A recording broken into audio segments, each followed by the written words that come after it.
அஸ்ஸாம் ஸ்டேட்ல சோனித்பூர் அப்படிங்கிற டிஸ்ட்ரிக்ட்ல ஹூக்ரா ஜூலி அப்படிங்கிற ஒரு பெரிய கிராமத்துக்கு பக்கத்துல பாஸ்னோய் அப்படின்னு ஒரு சின்ன கிராமத்துல தான் நம்ம இப்போ இருக்கோம். இங்கே தான் லிர்டாங் வந்து ஒரு வாடகைக்கு வீடு எடுத்து தங்கிட்டு இருக்கான். அந்த வீட்டில் தான் நம்மளும் வந்து இவ்வளோ நாள் தங்கிட்டு இருக்கோம். ஸோ அந்த வீட்டோட ஒரு ஹோம் டூரை நம்ம வந்து இப்போ பார்க்கலாம்.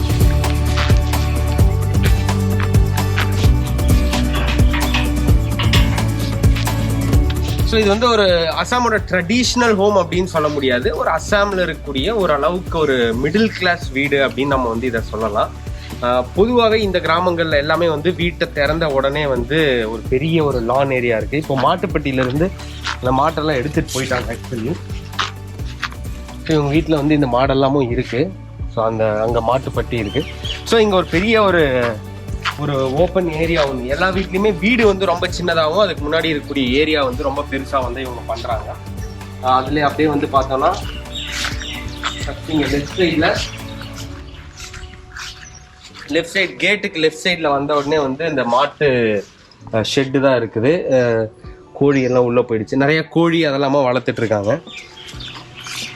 ஸோ அப்படியே வந்து பார்த்தோம்னா ரைட் சைடில் வந்து ஒரு பெரிய கார்டன் ஒன்று பண்ணி வச்சுருக்காங்க. நம்ம ஊரில் வழக்கமாக எல்லார் வீட்லையும் எல்லாம் இருக்கும் இல்லையா, அந்த துளசி மாடம் அப்படிங்கிறது. அந்த துளசி மாடம் மாதிரி ஒரு துளசி மாடமும் இருக்குது. So this is the garden. எனக்கு பூவை பற்றிலாம் பெருசாக தெரியாது, செடி பற்றி தெரியாது. பட் என்ன இருக்குன்னு நீங்களே பார்த்துக்கோங்க. இந்த பூ நம்ம ஊர்லேயும் நிறையா பார்த்துருக்கேன், ஞாபகம் இருக்குது எனக்கு. இந்த ஒயிட் கலரு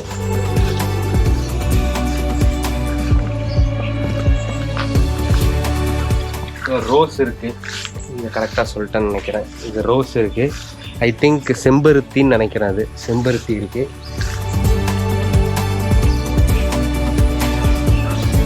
அப்புறம் ஏதோ ட்ரீஸ் இருக்குது. Is a tree isn't it படி? ஒரு மரம், அப்புறம் நிறைய செடி கொடி இப்படிலாம் வச்சுருக்காங்க. சில வீட்டில் வந்து அவங்களே வந்து நிறைய காய்கறிகளை கூட இங்கே வந்து அவங்களே கல்டிவேட் பண்ணிக்கிறாங்க. வீட்டுக்கு தேவையான சின்ன சின்ன காய்கறிகள் எல்லாம் இவங்களே வந்து இங்கே கல்டிவேட் பண்ணிக்கிறாங்க. ஸோ இதுதான் மெயின் வீடு. அதுக்கு முன்னாடி நம்ம இந்த சைட் போயிட்டு வந்தோம். ஸோ இங்கே ஒரு ஷெட்டு இருக்குது. இது வந்து பைக்லாம் நிறுத்திக்கலாம். இப்போ நம்ம துணிலாம் இங்கே தான் துவைச்சி காய போட்டிருக்கோம். ஸோ ஒரு சின்ன ஒரு ஷெட்டு, ஒரு ஸ்டோர் ரூம் மாதிரியும் இதை வந்து யூஸ் பண்ணிக்கிறாங்க, எல்லாத்தையும் போட்டு அடைச்சி வச்சிருக்கிறதுக்கு அப்படிங்கிறதெல்லாம். அடுத்தது இதுதான் பாத்ரூம் ஏரியா. பெரும்பாலும் இங்க வீடுகள்ல வந்து இந்த ரூம்குள்ள அட்டாச்டு டாய்லெட் பாத்ரூம்ங்கிற மெத்தட்லாம் ஒண்ணுமே கிடையவே கிடையாது. பெரும்பாலும் வெளியில இப்படிதான். ஸோ ஒரு பாத்ரூமும் 2 டாய்லெட்டும் இங்க வந்து இருக்கு. இங்க ரொம்ப முக்கியமான ஒரு விஷயம் என்னன்னா, இங்க பாருங்க, இப்போ வந்து இங்க ஹேண்ட் பம்ப் ஒன்று இருக்கு.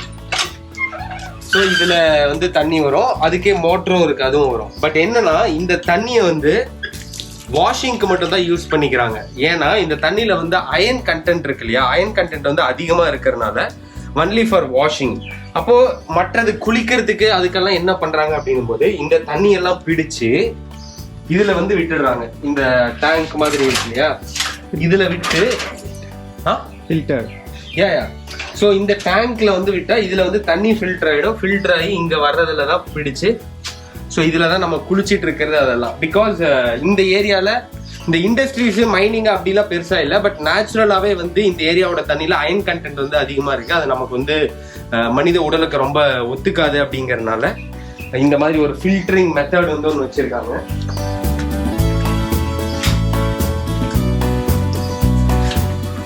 அதுக்கப்புறம் இது வந்து பேக்யார்டு.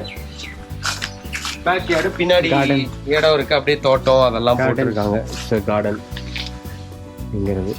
ஸோ இங்கே ஒரு கதவு இருக்கும். இது வந்து நம்ம போக முடியாது, ஏன்னா இது வந்து ஹவுஸ் ஓனரோட கிச்சனு, அவங்க ரூம்லாம் இருக்கு. நம்ம அதுக்குள்ள போயிடலாம். நம்ம போய் நம்ம தங்குற ரூமும் லிர்டாங்கோட கிச்சனும் எப்படி இருக்குன்னு பார்ப்போம்.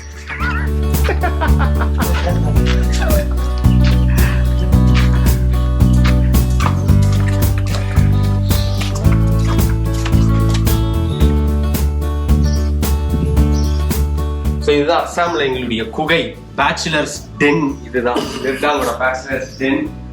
ஜஸ்ட் ஒரே ஒரு ரூம் தான். ஆக்சுவலி லிர்டாங் ரூம் ஓரளவுக்கு பெட்டராகவே க்ளீனாகவே வச்சிருக்கான். ஒரே ஒரு ரூம் தான், பட் நல்லா ஆர்கனைஸ்டாக வச்சிருக்கான்.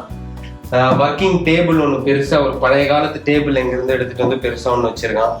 அப்புறம் துணிலாம் போடுறதுக்கு அந்த ஒரு ஹேங்கர், அதுவும் உடன் ஸ்டாண்டு.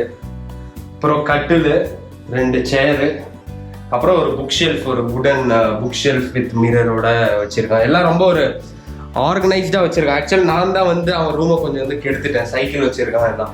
இங்க ரொம்ப முக்கியமா நான் பார்த்த விஷயம் இல்ல, பிளஸ் இங்க நேச்சுரலாவே ரொம்ப அதிகமா எல்லா வீடுகள்லயும் இருக்கிற ஒரு விஷயம் என்ன அப்படின்னா, பொதுவாகவே இங்க வந்து பேம்பூஸ் ரொம்ப அதிகம், நிறைய இந்த வுட்டு ஃபாரஸ்ட் எல்லாம் அதிகம்ன்றதுனால பெரும்பாலும் எல்லா பொருட்களுமே இங்க வந்து வுட்ல தான் இருக்கும்.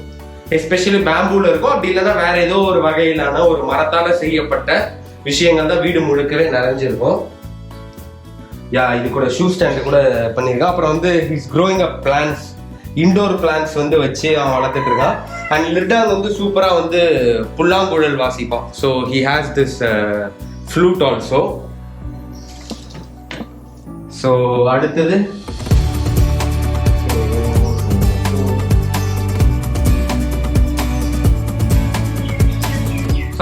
இதுதான் லிட்டாங்கோட கிச்சன். பேசிக்லி கிச்சன்னா நம்ம ஒரு டிபிக்கல் கிச்சன் கிடையாது. இது இன்னொரு அடிஷனல் ரூம்.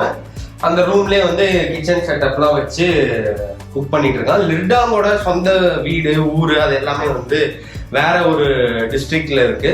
பட் அவன் இங்க ஒரு ஸ்கூல்ல வந்து ஒர்க் பண்ணிட்டு இருக்கான். இங்க பூட்டான் மலையடி வாரத்துல ஒரு சின்ன ஒரு பிரைமரி ஸ்கூல்ல அவன் வந்து ஒர்க் பண்ணிட்டு இருக்கான். அதுக்காக இங்க வந்து இப்படி வாடகைக்கு எடுத்திருக்கான்.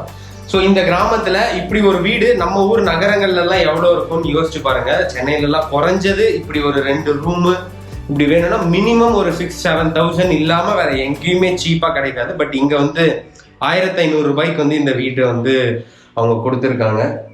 So this is all about the home tour. வேற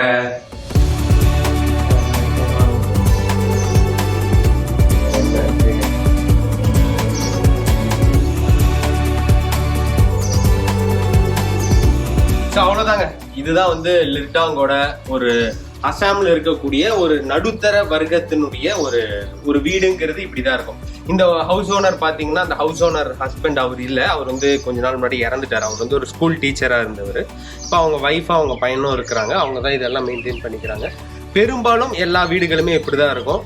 ஓரளவுக்கு மிடில் கிளாஸ் வீடு. இன்னும் கொஞ்சம் வேற மாதிரியான வீடுகளும் ரொம்ப பெரிய பங்களா டைப் அப்படின்லாம் சொல்ல முடியாது. பட் இப்ப இருக்கிற இந்த ஸ்ட்ரக்சர்லேயே வந்து இன்னும் கொஞ்சம் பெரிய வீடுகள் வந்து அங்கங்க நம்மளால பார்க்க முடியும். ஆனா எல்லா வீடுகள்லயுமே இருக்கக்கூடிய பொதுவான அம்சம் என்னன்னா, ஒவ்வொரு வீட்டுக்கு முன்னாடியும் இப்படி ஒரு பெரிய ஏரியா இருக்கும். அந்த வீட்டினுடைய கன்ஸ்ட்ரக்ஷன் பார்ட் ரொம்ப கம்மியாகவும், இந்த மாதிரியான ஃபார்மு, கார்டனு, இந்த மாதிரியான ஏரியா வந்து ரொம்ப அதிகமாகவும் இருக்கிறது தான் அசாமுடைய கிராமங்கள்ல இருக்கக்கூடிய பெரும்பாலான வீடுகளுடைய ஒரு இயல்பா இருக்கு.